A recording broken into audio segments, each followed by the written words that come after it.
Do men ever get alimony in the state of Nevada? Yes, absolutely. The law on its face is gender equal. And so when a court is asked to interpret alimony and give it to either a man or a woman, it's supposed to be done in an equivalent manner.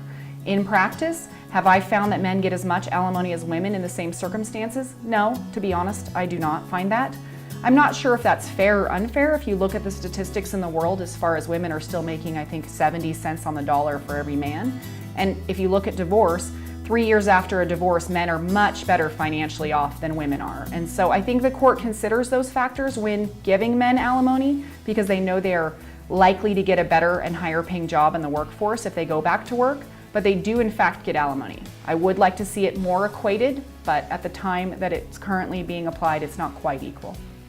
So with Marilyn's explanation, it led me to wonder, how is alimony actually calculated? There is no formula in Nevada to calculate alimony. Everybody wants to know how alimony is calculated in Nevada, and unlike child support, we don't have a formula. We do have factors. They're called the Buchanan factors. They're in our statute as well as far as what the court must consider.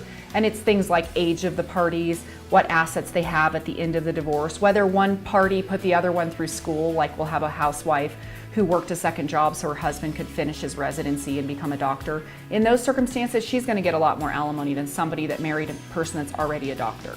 It's length of marriage, certainly, and how old the parties are when they get divorced. You know, if there's a woman that's been out of the workforce for 40 years and they get divorced, he's going to pay lifetime alimony. So things like that are considered, and they sort of have a formula that the court probably uses. We can't figure it out, but we try.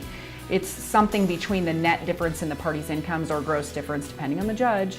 Somewhere between 25 to 40% of the differences in their incomes is what you can expect after child support's already calculated.